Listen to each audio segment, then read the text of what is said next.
Sugeng pepanggihan malih kalian Subadi Prawata. Ing kalodhangan menika badhe ngaturaken waosan buku basa Jawi Jagating Lelembut. Anggitanipun Dawam. Kanthi irah-irahan Macan Siluman.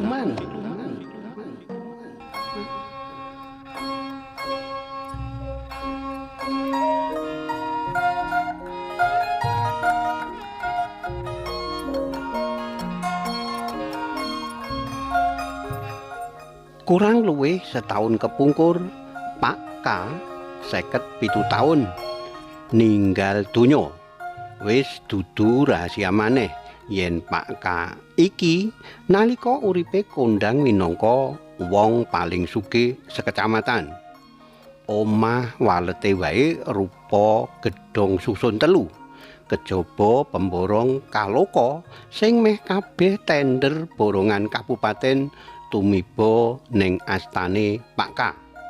Sapa wae sing arep melu mborong proyek-proyek Pemkap kaya-kaya kudu lumantar Pak K utawa istilahe ngesup dheweke.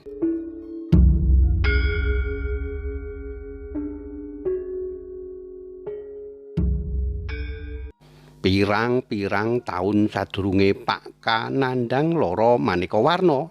Salah siji saka lara mau arupa diabetes utawa kencing manis. Merga wis kronis, wusanane sikil tengene Pak K kudu diamputasi. Udakara 3 taunan kepungkur, Pak K uga lara jantung. Ndadekake awake sing pideksa gedhe dhuwur malih kuru aking tanpa nyinarake daya pemikat sing nalika isih enom biyen misuwur dadi wong sing digandrungi wanita.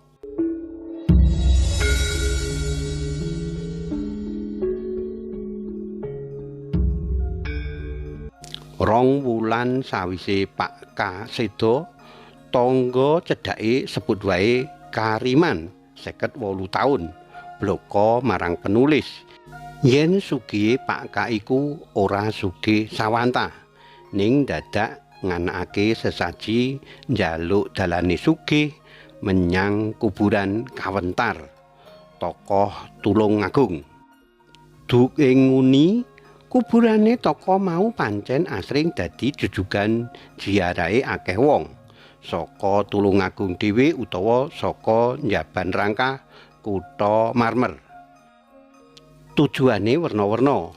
Ana sing butuh mundhak pangkat, ningkatake jabatan, saliyane golek sranane sugih bondo bandu, karben uripe brewu.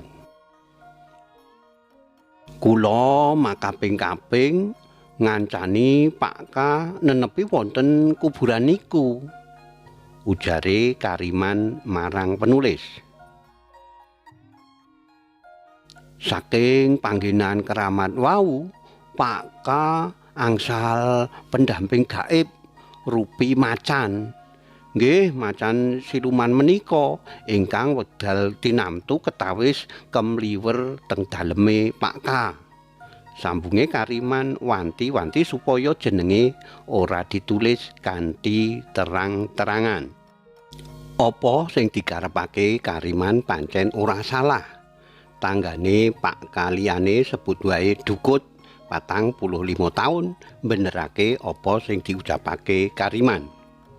Jarine wong lanang tani cilik iku saben malem jemuah pon dheweke krungu ana kewan nggeru saka njero omahe Pak K. Oh, kula kinten Pak K ngingah macan. Tibake sanes macan salumprahe, nanging macan siluman. Tambahi Dukut menyang penulis. Meneri nyelameti 100 dinane sedane Pak K. Taun 2000 dhisik tau ana salah sijine stasiun TV saka Jakarta arep nganakake liputan gaib ngenani kuburan angker mau. kru TV saka Jakarta lan Surabaya najan wis idin nyatane wurung njupuk gambar kuburan lan sakiwa tengene sebab ana gangguan makhluk aneh rupa macan. Mula kanggo nyelametake kabeh kru anggone njupuk gambar diwurungake. Ana prastawa aneh liyane gegayutan karo Pak K.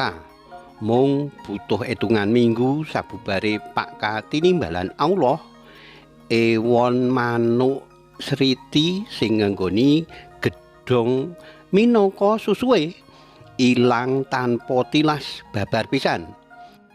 Menyang endi mabure manuk-manuk sing ilere kena didadekake dhuwit mau.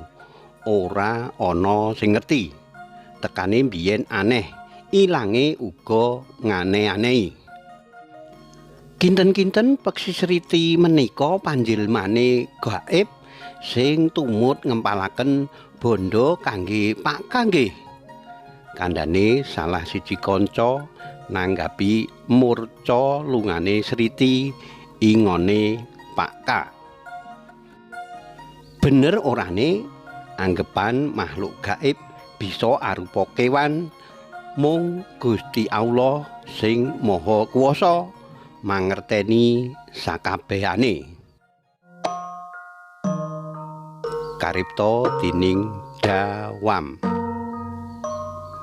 Cariyos menika kapetik saking kalawarti basa Jawa Jaka Lodang.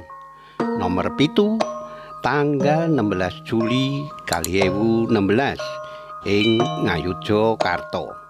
Matur nuwun awit kawigadosanipun saged pepanggihan malih wonten ing cariyos-cariyos sanesipun. Matur nuwun. Matur nuwun. Nuwun.